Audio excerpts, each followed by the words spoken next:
The sun's gone in a bit, so I've tried a new rule, 2 right and then 2 notches down in darkness, so we'll see how that goes. But as I was saying, I got interrupted by the clip running out. We might put the combination, you know. If that goes well, then we'll try the chalk version. If that goes even better over time, eventually, it may be a case of just mixing in the bark chips, I suppose, and getting the whole full picture, I suppose. Get a nice grey-brown soil, I suppose, which is what I've always wanted. The plants always look fantastic in grey soils and brown soils, and if I could just get the combination between grey and brown, they would look all the plants would look magnificent. The greens would look good against it, the purples would look good against it, the yellows would look good against it. Basically, yeah, probably not so much the oranges, but I don't know. Depends. Anyway, let's see how we go with the idea that it will hold itself in the bucket because we've got the newspaper cellulose in there. So then again, if the bark chips are really chunky, we've only got 1/6 in there, haven't we, or half the amount of the newspaper cellulose. So am I on spot, Cullen? Because if I'm not, no. Okay. Here we go. So there we go. That's what it looks like. Now we're going to do the usual helicopter cam over the top.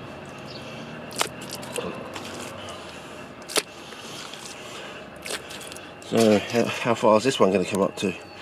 Where is the scale on this bucket? Oh, it's over there. There's the scale. So we're up to 4 litres at the moment, and 5. So was it 2 handfuls is the litre basically? There's a bloody slot in my bucket, Eliza. There's a bloody 6 mil slot in my bucket, Eliza.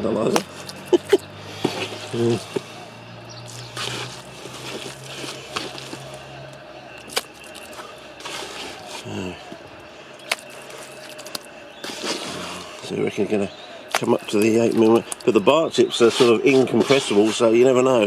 We might keep a greater volume. Well, that was the other thing I was saying.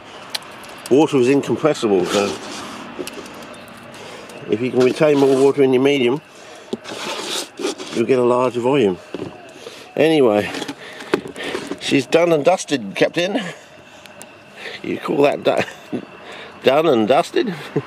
Okay, well, since we're on a different setting, we might as well take some more close-ups of these, especially, might be important. Oh, I don't know. So that green sort of gets more of that sort of, is it like with the Emerald Isle? They say there's nothing, which is the great philosopher that says there's nothing greener than emerald, and they talk about the Emerald Isle. Is it that sort of illusory green that they're talking about? This sort of, you see it on some plants, it's almost like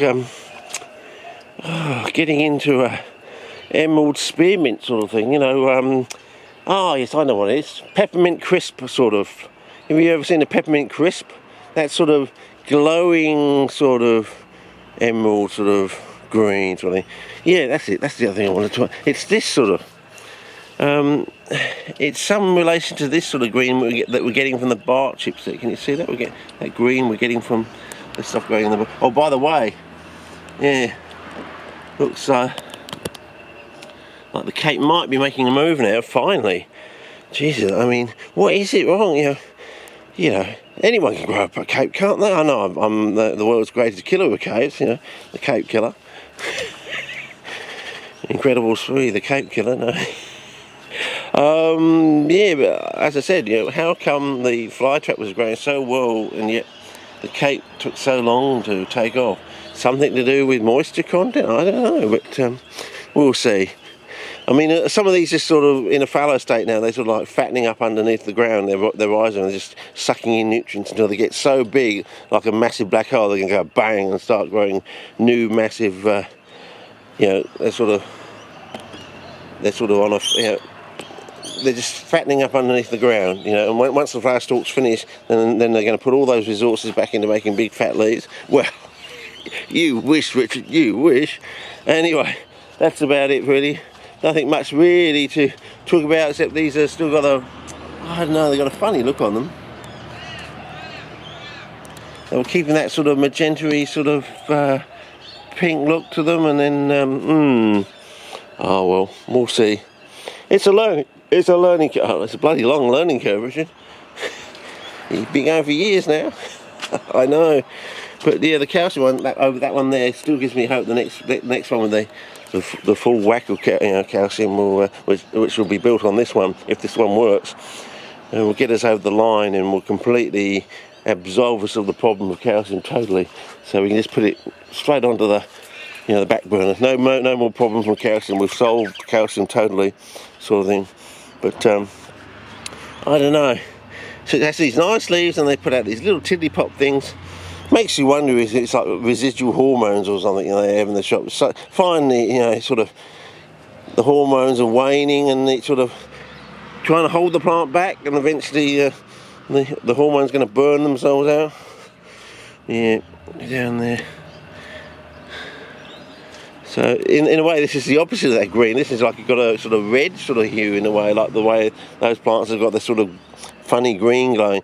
Unless, of course, it's just some sort of antimicrobial thing that's systemic or something. Malachite green or something.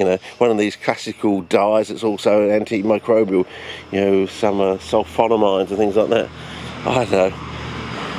That one's not doing too well. So maybe yeah, this one with the iron, the impregnated iron into the bran is still doing quite good. So anyway, that's about it. I think not much else to report, except that I'll probably this afternoon I'll try and set up the calcium one. You can see me doing that one. Okay, over and out. See ya.